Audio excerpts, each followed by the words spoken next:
যে যেদিন আমি এমবিবিএস পাস করে ডাক্তার হই, মানে ওই দিনের যে ফিলিংস, হ্যাঁ ওই দিনের ফিলিংসটা কেউ ভাষায় বুঝাইতে পারবে না। মানে একটু আগে মনে করো আমি খালেদ হাসান মিলু ছিলাম, রেজাল্টের সাথে সাথে আমি ডাক্তার খালেদ হাসান মিলু হয়ে গেছি। মানে এটা অন্যরকম ফিলিংস। নিজের একটা লেখা উপন্যাসও আছে, আমি মাঝে মধ্যে আগে কবিতাও লিখতাম। একটা পেশেন্ট যখন আমার কাছে আসবে, ও তো শুধু আমার কাছে সার্জারি প্রবলেম নিয়ে আসবে না। মনে করো একটা পেশেন্ট আমার কাছে টিউমার অপারেশন করার জন্য আসলো, ওর ডায়াবেটিস থাকতে পারে না, ওর প্রেশার থাকতে পারে না, ওর এর সাথে কাশি থাকতে পারে না, অন্যান্য যে কোনো সমস্যা থাকতে পারে। সবাই মনে করে যে মেডিকেল আসলে মুখস্থ বিদ্যা, বাট এইটা কখনোই না। আমার এমনও সময় গেছে যে মেডিকেলে আমি যখন ভর্তি পরীক্ষা দিই, আমি বায়োলজির অনেকগুলো অধ্যায় পড়িই নাই, মানে কখনো পড়িই নাই। আমি আরো বেশ কয়েকটা বাংলাদেশের প্রথম সারির বিশ্ববিদ্যালয়ে খুব ভালো র্যাঙ্কিং এ ছিলাম, হ্যাঁ, তো ওখানেও চান্স পেয়েছিলাম। আমার মনে একটা লালিত স্বপ্ন ছিল যে পদার্থবিজ্ঞান নিয়ে পড়াশোনা করবো, যে মানে পুরো কুষ্টিয়াতে চিন্তা এক নামে, যে কেমিস্ট্রিতে আছে, ফিজিক্সে আছে, এবং খুব ভালো রকম লেভেলের পড়াশোনা করতাম। স্যাররাও বলতো যে বুয়েট বুয়েট, এইরকম অনেক স্যাররা বলতো। আলহামদুলিল্লাহ ইন্টারমিডিয়েট আমার একটা ইনসিডেন্ট হয় যে আমার বাবার হার্টের বাইপাস সার্জারি। তোমরা জানো যে হার্ট ব্লক হয়ে গেলে একটা সার্জারি করার লাগে, তো এই বাইপাস সার্জারি করা লাগে। আমার বাবা খুবই ভালো মানুষ, তাকে মানুষ খুব পছন্দ করে, হ্যাঁ, এবং আমি মনে করি যে আমার বাবার মানে গুণের খুব প্রিয় অংশ যদি আমার ভিতরে আসে, আমি অনেক ভালো করতে পারবো।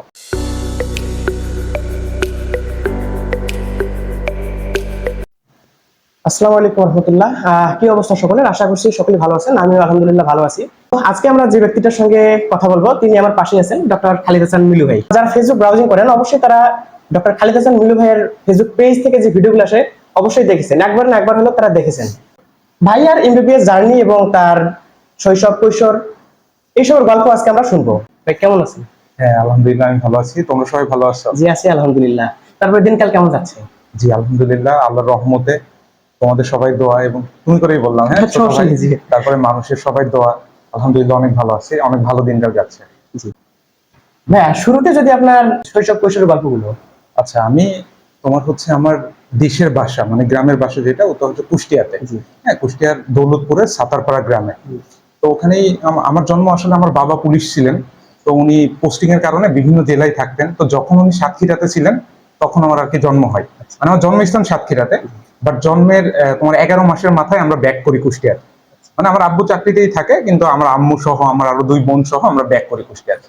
তো ওখানেই আমার ওখানেই মানে তোমার হচ্ছে গ্রামের পড়ালেখা, মানে মাধ্যমিক পর্যন্ত ওখানেই আমার গেছে। তারপরে উচ্চ মাধ্যমিকে আমি কুষ্টিয়াতে শিফট হই। তারপর Kushtia police lines school and college থেকে উচ্চ মাধ্যমিক শেষ করি।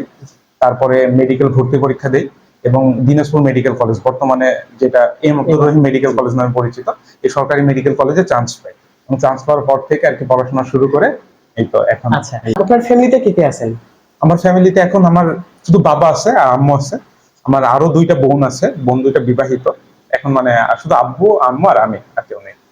আচ্ছা, এমবিবিএস এ আসা এটা কি নিজের ইচ্ছাতেই ছিল নাকি বাবা অথবা মার ইচ্ছা? আচ্ছা, এটা যদি মানে একদম ক্লিয়ার করে আমি বলি, হ্যাঁ, মানে বিষয়টা এরকম ছিল যে ইন্টারমিডিয়েটের আগে পড়াশোনার প্রতি মানে ওইরকম বুঝতে পারতাম না, হ্যাঁ, যে আসলে এইরকম ডেডিকেটেডলি পড়াশোনা করা লাগবে, হ্যাঁ, এটা বুঝতে পারতাম না। তবে একটা জিনিস খুব ভালোভাবে আমার যেটা লাগতো, যে ফিজিক্স এবং কেমিস্ট্রি, এই 2টা জিনিস আমি খুবই বুঝে বুঝে পড়তাম।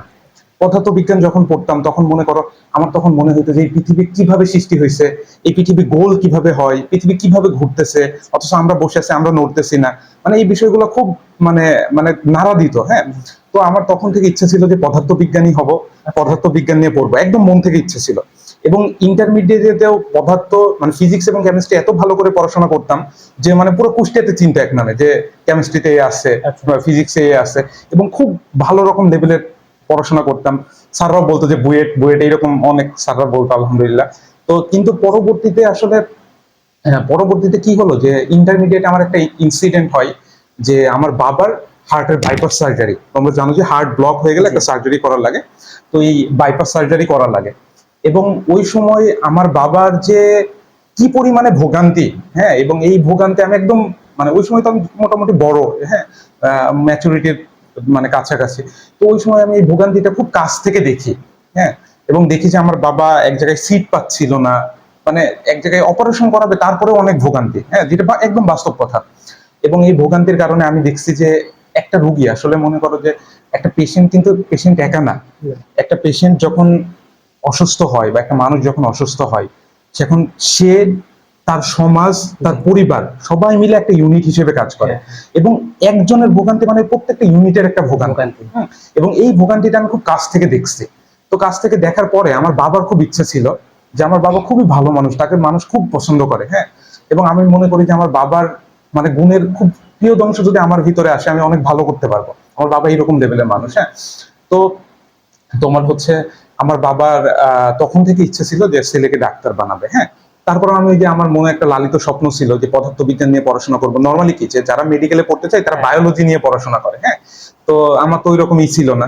তো ইন্টারমিডিয়েটে যখন মেডিকেলে পড়বো তখন এরকম যখন চিন্তা ভাবনা হলো, আমি আরো বেশ কয়েকটা বাংলাদেশের প্রথম সারির বিশ্ববিদ্যালয়ে খুব ভালো র্যাঙ্কিং এ ছিলাম, হ্যাঁ।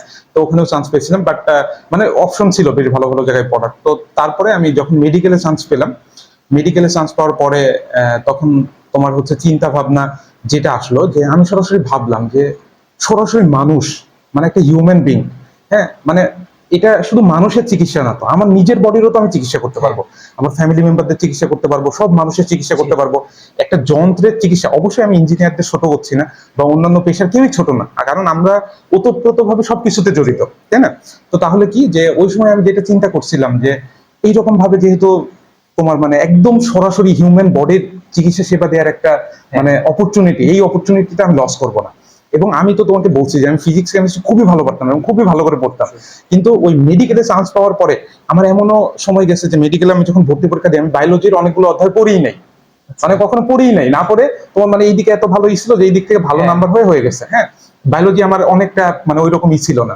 কিন্তু ওই সময়টাই তোমরা জানো যে মেডিকেল ভর্তি পরীক্ষার পরে ক্লাস শুরু হওয়ার পরে 3-4 মাস সময় ছিল, এবং ওই 3-4 মাস আমি রেগুলার বায়োলজি পড়তাম। ওই সময় তো সবাই ঘুরে বেড়ায় ই করে, বাট আমি ওই সময় খুব ভালো করে পড়তাম এবং বায়োলজিটাকে তখন ফিল করতে পারতাম, হ্যাঁ, যে এইভাবে যাচ্ছে, এইভাবে হচ্ছে সবকিছু।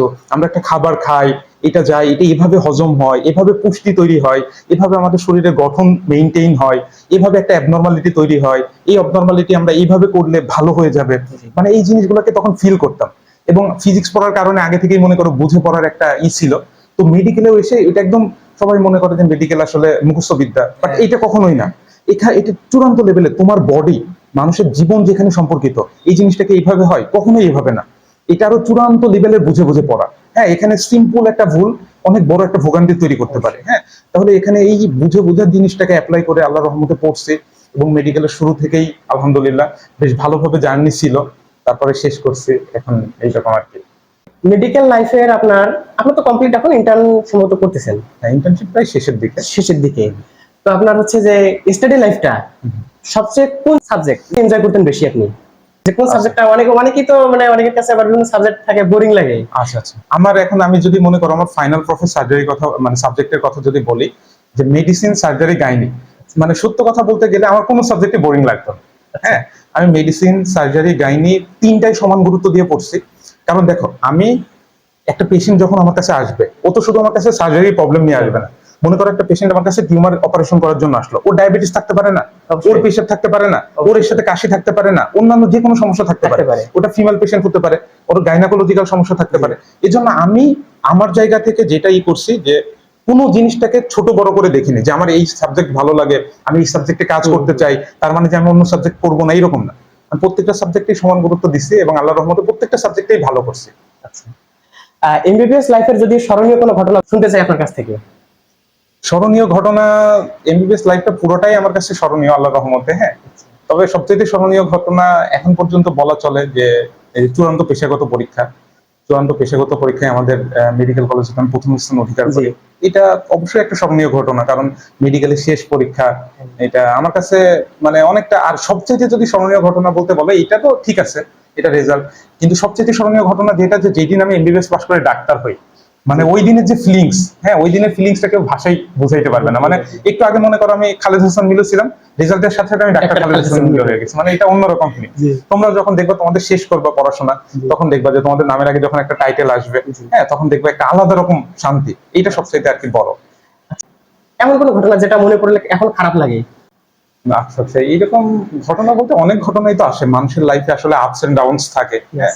অনেক সময় বিভিন্ন কিছু নিয়ে স্ট্রাগল করা লাগে, অনেক ঘটনাই আছে। তবে তোমার হচ্ছে মনে করো যে ওই রকম সিগনিফিকেন্ট না যে যেটা লাইফে আসলে প্রবলেম হবে, এইরকম ঘটনা নাই। তবে বিভিন্ন সময় মনে করো বাসা থেকে দূরে থাকতাম, মন খারাপ করতো, অনেক সময় অনেক অসুস্থ থাকতাম, হ্যাঁ। মনে করো যে এমনও আছে যে খুব অসুস্থ ছিলাম, আমি একদিন হসপিটালে ভর্তিও ছিলাম। ওই সময় আমি আমার বাবা মাকে, ইভেন আমার তোমার মনে করো যে কোভিডের সময় আমি ফুল টাইম মেডিকেলে ছিলাম। তো ওই সময় মনে করো আমার হচ্ছে কোভিডও হয়েছিল। তো কোভিড পজিটিভের সময় আমি বাসাতেও বলতে পারছিলাম না যে আমি পজিটিভ। হ্যাঁ, ওই সময় তো একটা ভয় কাজ করে না। তো ওই রকম একটা কন্ডিশন ছিল। বাট তোমার মনে করো যে আলহামদুলিল্লাহ সবকিছু ওভারকাম হয়ে গেছে, ওই রকম কোনো নেই। আচ্ছা, কিছু পরামর্শ দেওয়ার থাকে এমবিবিএস যারা পড়তেছে তাদের উদ্দেশ্যে। আচ্ছা, পরামর্শ বলতে আমি শুধু একটা কথা বলি যে তোমরা সবাই শুরু থেকে জাস্ট একটা কাজ করবা, সেটা হচ্ছে বুঝে বুঝে পড়া। হ্যাঁ, বুঝে বুঝে পড়া মানে যতটুকুই পড়বা একদম বুঝে পড়বা, এবং শুরু থেকেই একদম নিজের বডিতে অ্যাপ্লাই করার চেষ্টা করবা। দেখো আমাদের মেডিকেলের পড়াশোনা কিন্তু অনেকে বলে যে অনেক কঠিন। হ্যাঁ, অনেক কঠিন, ঠিক আছে, কিন্তু মেডিকেলের পড়াশোনাটা একটা আলাদা লেভেলের শান্তি পাওয়া যায়। মনে করো তুমি একটা হাড্ডি নিয়ে পড়তেছো, এটা কিন্তু তোমার বডির হাড্ডি, তুমি মিলাই মিলাই পড়তে পারবা। তুমি চোখ নিয়ে পড়তেছো, এটা তোমার বডির অংশ, তুমি তোমার নিজের সাথে মিলাও। তুমি একটা জিনিস খাচ্ছ, কিভাবে ওইটা হজম হচ্ছে, কিভাবে বডিতে মানে ভিটামিনস মিনারেলস গুলো কাজ করতেছে, এই জিনিসগুলো তোমার নিজের বডি পার্ট। হ্যাঁ, তাহলে এটাকে যদি বুঝে বুঝে পড়া যায়, তাহলে পড়াশোনাটাও আনন্দ ঘন হবে এবং এটা থেকে মজা পাওয়া যাবে। এবং পরবর্তীতে একটা সবচেয়ে গুরুত্বপূর্ণ বিষয় কি জানো, যে মেডিকেলে আমরা অনেক জিনিস বুঝে পড়ি, অনেক জিনিস মুখস্থ করি, কিন্তু আলটিমেটলি বিষয়টা কি? আলটিমেট বিষয়টা হচ্ছে যে রুগী তোমার কাছে আসবে, তুমি যদি একটা জিনিস বুঝে পড়ো, রুগী তোমার কাছে বলবে, অটোমেটিক্যালি তোমার মাথায় চলে আসবে। এবং আমরা দেখি যে আমাদের এতদিনের পড়াশোনার ভিতরে একটা রুগী যত সমস্যা নিয়ে আসুক, যেভাবে কথা বলে অটোমেটিক্যালি কিন্তু ওই রোগটা মাথায় চলে আসে। এবং এটা আসে শুধুমাত্র বুঝে পড়ার কারণে, এটা কিন্তু মুখস্থ দিয়ে হবে না। আমি আবারও সবাইকে বলতেছি, সবার একটা ধারণা আছে মেডিকেল সম্পর্কে যে এখানে মুখস্থ বিদ্যাটা বেশি। হ্যাঁ, এটা কিন্তু এইরকম না, কখনোই এইরকম না। হ্যাঁ, প্রত্যেকটা পেশেন্ট আলাদা, প্রত্যেকটা পেশেন্ট ইন্ডিভিজুয়াল, প্রত্যেকটা পেশেন্টের সাইকোলজি আলাদা। এটা টোটালটা একটা কম্বাইন্ডই। হ্যাঁ, এবং এখানে বুঝে পড়ার কোনো বিকল্প নাই। মানে আমার একটাই পরামর্শ থাকবে, শুরু থেকে জাস্ট বুঝে পড়ো, না বুঝে কোনো কিছু পড়িও না। পুরো প্রেশার নেওয়া যাবে না, বুঝে বুঝে পড়ে আগে যেতে হবে, এটাই আমার পরামর্শ। আচ্ছা, বাইরের বই, উপন্যাস, কবিতা, গল্প পড়া হয়? বাইরের বই উপন্যাস আসলে মেডিকেলে মানে মনে করো যে এমবিবিএসটা আসলে খুবই টাফ একটা জার্নি। মানে তুমি যদি খুব ভালো করে পড়তে চাও, তাহলে আলাদা কোনো সময় থাকে না। তবে আমার আগ্রহ আছে এবং আমি নিজেও লেখালেখি করতাম। হ্যাঁ, আমার নিজের একটা লেখা উপন্যাসও আছে। আমি মাঝে মধ্যে আগে কবিতাও লিখতাম, কিন্তু এখন তো সময় পাই না। তবে ভবিষ্যতে লেখালেখি করার ইচ্ছা আছে। এবং লেখালেখি, শোনো, এইগুলো তো তোমার একটা মানুষের তো আহ আমার ডাক্তার আমার একটা প্রফেশন। আমার প্রফেশন বাদেও তো আমার একটা পার্সোনাল লাইফ আছে, আমার একটা মনস্তাত্ত্বিক জগৎ আছে। ওই জগতের জন্য তোমার কারোর ঘুরতে ভালো লাগে, কারোর বই পড়তে ভালো লাগে। হ্যাঁ, যার যেটা ভালো লাগবে সে সেটা করবে। হ্যাঁ, তবে আমার এগুলোর প্রতি তুলনামূলক আগ্রহ কম। হ্যাঁ, আচ্ছা, যেটা সত্য কথা। আপনার বললেন যে আপনার উপন্যাস আছে, হ্যাঁ, হ্যাঁ, নাম কি? উপন্যাসের নাম হচ্ছে অজানা সমুদ্রে যাত্রা। তবে এটা মানে প্রকাশিত কোনো কিছু না, মানে আচ্ছা। আর কি, যদি ভবিষ্যতে কোনো রকম ওইরকম অপরচুনিটি হয়, সুযোগ পাই, তবে অবশ্যই। এটা আমার ক্লাস 9-এ লেখা, বুঝছো।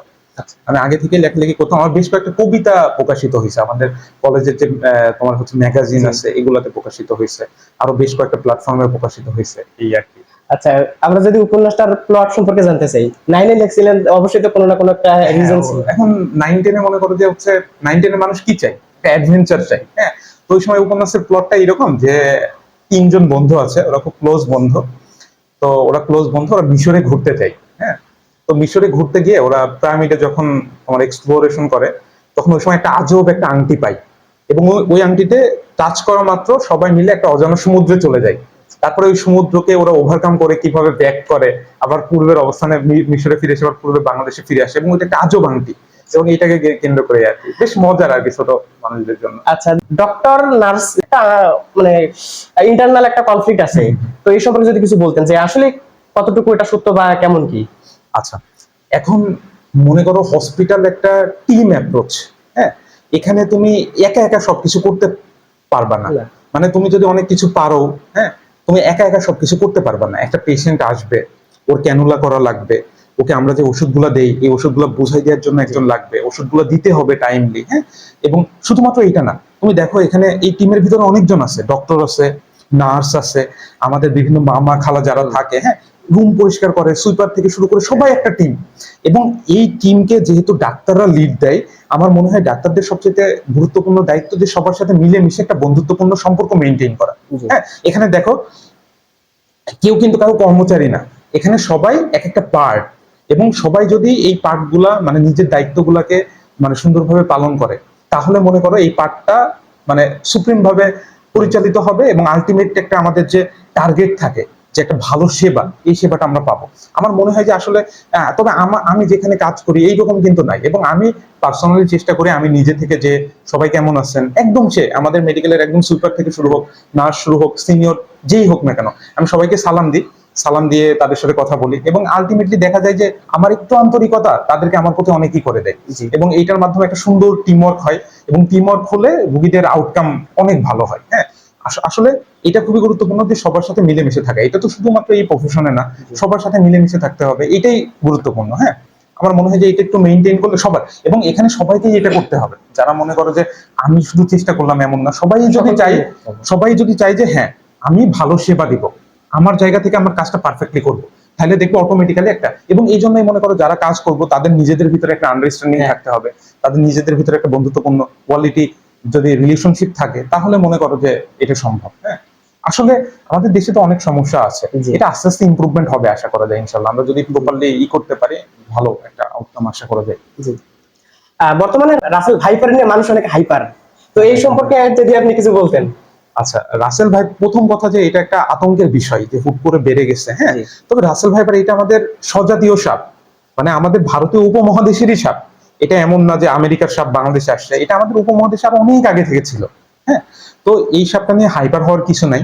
আমাদের যে সাপের ওষুধ অ্যান্টিভেনম, হ্যাঁ, যে অ্যান্টিভেনমটা আমরা বলি না, কাশি হলে একটা ওষুধ আছে, জ্বর হলে একটা ওষুধ আছে, তেমনি সাপে কামড়াইলে এটা যদি বিষধর সাপ হয় এটার ওষুধ আছে, ওটাকে আমরা বলি অ্যান্টিভেনম। এই রাসেল ভাইপারের বিরুদ্ধে কার্যকরী অ্যান্টিভেনম আমাদের দেশে আছে, তাহলে এটা নিয়ে তো ভয়ের কিছু নাই। আর সবচেয়ে গুরুত্বপূর্ণ বিষয়টা হচ্ছে যে সাপে কামড়ানোটা এটা কিন্তু এত ইজি না, যদি কামড়ায় ফেলে ওটার জন্য ওষুধ আছে, এবং সাপে কামড়াইলে প্রাইমারি কি ম্যানেজমেন্ট করা যেতে পারে এটা নিয়ে সুন্দর আমি একটা ভিডিও দিছি। হ্যাঁ, ওইটা আপনারা আমার পেজে ইউটিউব চ্যানেলে গিয়ে দেখতে পারেন। এটা নিয়ে ভয়ের কিছু নাই, এটা নিয়ে কার্যকরী ওষুধ আছে। তবে একটা কথা, যে ওষুধের কার্যকারিতা নিয়ে বিভিন্ন জন বিভিন্ন রকম কথা বলছে, এটার একটা কারণ আছে। কারণ আমাদের যে অ্যান্টিভেনমটা এটা কিন্তু ভারত থেকে আসে, এবং ভারতের রাসেল ভাইপার এবং বাংলাদেশের রাসেল ভাইপার ভাই ভাই। তবে ভারত আর বাংলাদেশের মানুষের ভিতরে একটু পার্থক্য আছে না, ওদেরও একটু পার্থক্য আছে, বিশ্বের একটু পার্থক্য আছে, তবে কার্যকারী। হ্যাঁ, কাজ করবে না এমন না। হ্যাঁ, এটা নিয়ে এত ভয়ের কিছু নেই। আর সবচেয়ে গুরুত্বপূর্ণ বিষয়, অ্যান্টিভেনমের দাম কিন্তু অনেক, 10টা ভায়াল লাগে, একটা ভায়ালের দাম প্রায় 1100 থেকে 1200 টাকা। তো মোটামুটি 1000 টাকা করে ধরলেও 10টার দাম প্রায় 10,000 টাকা। তবে বাংলাদেশ সরকার এটা পুরো বিনামূল্যে প্রত্যেকটা যে আমাদের জেলা সদর হসপিটাল আছে, মেডিকেল কলেজ হসপিটাল, এগুলোতে কিন্তু পাওয়া যায়, একদম বিনামূল্যে পাওয়া যায়। তো মানে ভয়ের কিছু নেই, হ্যাঁ, হাইপার হওয়ার কিছু নেই, এটা হচ্ছে মূল কথা। আচ্ছা, মানে আপনার যদি সুযোগ থাকতো তাহলে মেডিকেলের কোন জিনিসটা আপনি চেঞ্জ করতেন? আচ্ছা, মেডিকেলের আসলে এখনো তো মনে করো সাধারণ মানুষদের একটা মানে অভিযোগ থাকে যে সরকারি হাসপাতালে গেলে চিকিৎসা পাওয়া যায় না, বা এরকম আরো বিভিন্ন ধরনের কথা থাকে। আচ্ছা, এখন মনে করো যে সরকারি হাসপাতালে চিকিৎসা পাওয়া যায় না, এটা কিন্তু অনেক ভুল কথা। তুমি দেখো আমার পেজে যারা ভিডিও দেয়, আমার পেজে আমি যাদের ভিডিও দিই, এবং প্রত্যেকটা রোগীর সাথে আমি সেম ভাবে কথা বলা, সেম ভাবে, আমি রোগীর আল্লাহর রহমতে অনেক ভালোবাসে। হ্যাঁ, আমার এই বয়সে মনে করো রোগীর আমার বাসার জন্য খাবার, লিচু, হ্যাঁ, সবকিছু, মানে সবকিছু আল্লাহর রহমতে, এটা একটা ভালোবাসা না? অবশ্যই, এই ভালোবাসাটা কিন্তু অন্য কোথাও পাওয়া যাবে না। হ্যাঁ, তবে আমার মনে হয় যে সরকারি হসপিটালের সবচেয়ে ভোগান্তিটা কোথায় জানো? একটা রোগী মনে করো হসপিটাল তো অনেক দূরে, একটা প্রত্যন্ত গ্রাম থেকে আসতেছে, তার প্রথম হ্যাজার্ড হচ্ছে যে সে প্রাইমারি যে ম্যানেজমেন্ট এটা পাচ্ছে না। দ্বিতীয় হ্যাজার্ড হচ্ছে যে তার যে ট্রান্সপোর্ট, একটা অ্যাম্বুলেন্স ম্যানেজ করতেই তার অনেক কষ্ট হয়ে যাচ্ছে। হ্যাঁ, এইভাবে রোগী খারাপ হয়ে যাচ্ছে। তো এরপরে মনে করো সরকারি হসপিটালে আসছে, সে জীবনে সরকারি হসপিটালে আসেই নাই, কোথায় যে ইমার্জেন্সি থেকে টিকিট কাটবে, ইমার্জেন্সি থেকে টিকিট কেটে কোন ওয়ার্ড কোথায়, হসপিটাল এত কমপ্লিকেটেড জায়গা, এত বড় জায়গা, আমার নিজেরই চিনতে 3-4 বছর লাগছে। মানে এইখানে এই জিনিসটা আছে, তাহলে একটা রোগী কিভাবে পারবে? তো মনে করো আমার কাছে মনে হয় এইটা সবচেয়ে ভোগান্তি, এবং ডাক্তার পর্যন্ত আসতে আসতে একটা রোগীর মনে করো অনেক সময় ব্যয় হয়ে যায়। আর আমাদের সরকারি হসপিটালের অধিকাংশ রোগী, আমি অধিকাংশ রোগীর কথা বলছি, অনেক গরিব রোগী, তারা খুবই অসহায়। হ্যাঁ, এবং এই অসহায় মানুষগুলা তোমার পড়াশোনা খুব কম করছে, এরা আসলেই বুঝে না। এবং আমার কাছে মনে হয় যে সরকার যদি এইরকম ব্যবস্থা করে যে এই পরিমাণে জনবল থাকবে যে তারা যাতে রোগীদেরকে ঠিক জায়গা মতো খুব আর্লি পৌঁছাই দেয়। রোগীরা শুধু একটা জিনিস চাই যে ডাক্তারকে চাই, তারা ডাক্তারকে পেয়ে গেলেই ডাক্তার যদি তাদের সাথে একটু ভালো করে কথা বলে, রোগীর আর কোনো কমপ্লেন থাকবে না। তারা যদি কাউন্সিলিংটা করে দিতে পারে, তাহলে এই যে মাঝখানে যে কমিউনিকেশন গ্যাপ, আমি চেষ্টা করব যে আমি যেখানে কাজ করব এই গ্যাপটা যাতে না রাখতে, যেমন রোগী সরাসরি যাতে পেতে পারে। হ্যাঁ, আমি তোমরা দেখো, খেয়াল করে যে আমার অনেক চেষ্টা করি যে আমি সরাসরি রোগীদের সাথে কথা কমিউনিকেট করতে, তাহলে মনে করো এই প্রবলেমটা হয় না। হ্যাঁ, এইটা আমার কাছে মনে হয় আর কি চেঞ্জ করা উচিত, বা সরকারের ব্যবস্থা নেওয়া উচিত যদি সম্ভব হয় আর কি। জি, আচ্ছা, আমাদের ইন্টারভিউর আমরা শেষ পর্যায়ে এসে গেছি, তো এখন আমাদের বিদায় নেওয়ার পালা। ভাইয়া সকলের উদ্দেশ্যে যদি কিছু বলতেন। সকলের উদ্দেশ্যে বলবো যে আমরা সবাই আমাদের যার যার জায়গা থেকে আমরা যতটুকু পারি, হ্যাঁ, যে যেই প্রফেশনেরই হোক তার সেই প্রফেশন থেকে মানুষের উদ্দেশ্যে কাজ করার। আমি এমনও দেখছি আমার লাইফে যে তোমার মনে করো যে ভালো কাজগুলা মানে অটোমেটিক্যালি কিভাবে স্প্রিড হয়। যেমন একটা রোগী আমার কাছে চাঁদপুর থেকে আসছে, চাঁদপুর থেকে আসছে, সে দিনাজপুরের কিছু চিনে না, হ্যাঁ, সে কি পাইছে, দিনাজপুরে একটা ভাইকে পাইছে। তারপর ওই ভাই, ওর কিন্তু নিজের ব্যবসা আছে, হ্যাঁ, ওই ভাইও আমাকে দেখাইতে আসছিল। তো দুইজনের যখন দেখানো হয়ে গেছে, ও কিছু চিনে না, ওকে দিনাজপুরে কোথায় নিয়ে যাবে, কিভাবে খাবে, সে ওকে আমি দেখে দিছি, ওষুধ লিখে দিছি। দেখানোর পরে তোমার হচ্ছে কিভাবে বাস পর্যন্ত তুলে দেয়া, এই সব কিছু। মনে করো যে সবাই যার যার জায়গা থেকে আমরা যদি একটু কাজ করি মানুষের জন্য। তারপর আমি এমনও রোগী দেখছি যে বগুড়া থেকে একটা রোগী আমাকে না বলে চলে আসছে। ও এসে তোমার হচ্ছে আমাদের এই যে ফুলবাড়ি বাস স্ট্যান্ড দিনাজপুরে, ওখানে এসে আসছে। ওখানে একটা কম্পিউটার দোকানদার, ওদের কিন্তু প্রচুর কাজ থাকে, এই মানুষ এটা করে, ওইটা ফটোকপি থেকে শুরু করে, ও ওর দোকান বন্ধ করে ও আমার কাছে দিয়ে গেছে। মানে মানুষ যখন বুঝতে পারে যে একটা মানুষ একটা বিপদে পড়ছে বা একটা ভালো কাজ করতে চায়, মানুষ কিন্তু মন থেকে হেল্প করার চেষ্টা করে। হ্যাঁ, তো আমার মনে হয় আমরা সবাই যার যার জায়গা থেকে যদি একটু চেষ্টা করি। আসলে শোনো, আমরা তো মানুষ, আমাদের ভুল ভ্রান্তি থাকবে, আমাদের সবসময় মন মেজাজও ভালো থাকবে না। তারপরে আমরা যতটুকু পারি মানে মন থেকে যদি মানুষের জন্য কাজ করার চেষ্টা করি, বিভিন্ন সময় বিভিন্ন রকম সমালোচনা হবে, সবকিছু ঊর্ধ্বে যদি আমরা মানুষের জন্য কাজ করার চেষ্টা করি, আলটিমেটলি দেখবা মানুষ ভালোবাসবে। এবং এই মানুষের এই ভালোবাসার দোয়াটা অন্য কোনো ভাবে পাওয়া যাবে না, যেটা আমি অলরেডি ফিল করতে পারি। হ্যাঁ, মানুষের এই ভালোবাসা, এটা মানে অমূল্য সম্পদ, এটা বুঝছো। এবং আমি বলতেছি না যে একদিন আমি এক রুগীর সাথে কথা বলতেছি, কথা বলতে বলতে কি হয়েছে যে কুকুরের গায়ের উপরে আমার পা চলে গেছে। তুমি বুঝতে পারতেছো, কুকুর দূর থেকে দেখলেই ঘেউ ঘেউ করে, আর আমি রানিং, আমার পা কুকুরের উপর চলে গেছে। আমি একটা পেশেন্টের সাথে কথা বলছিলাম একদম বিনা মানে কোনো রকম কোনো ছাড়া, যে রোগীর সমস্যা আমি কথা বলছি, অন্ধকার ছিল, ওই কুকুর আমাকে কামড় পর্যন্ত দেয়নি। সেই দিন থেকে আমি বুঝতে পারি যে হ্যাঁ, এখানে কিছু একটা আছে, অবশ্যই। এবং ওই জিনিসটা মেনটেন করতে হবে। আমার জন্য দোয়া করবা, আমি যাতে মানুষের জন্য কাজ করতে পারি, এবং খুব চেষ্টা করতেছি, হ্যাঁ, যে আমার অনেক লিমিটেশনস আছে, হ্যাঁ, যে এই লিমিটেশনস গুলো রেখে যাতে মানুষের জন্য কাজ করতে পারি, মানুষের জন্য যাতে কিচ্ছু করতে পারি, হ্যাঁ। এবং সবচেয়ে বড় কথা যে আমার ফ্যামিলিতে যে ভোগান্তি, ওই ভোগান্তি যাতে কমায় আনতে পারি, এটা মানে মনের অনেক ইচ্ছা। তোমাদের সবাই দোয়া করবো আমার জন্য মন থেকে, ইনশাল্লাহ। আর তুমি ছোট ভাই, তুমি করে বললাম সমস্যা নেই। সমস্যা দৃষ্টিতে দেখবা। সমস্যা নেই অনেক ভাই। ভালো লাগলো তোমার সাথে দেখা করে, আচ্ছা ভাই। কথা বলে, তোমাদের সবাই যারা আসছে। ঠিক আছে। ধন্যবাদ সকলকে।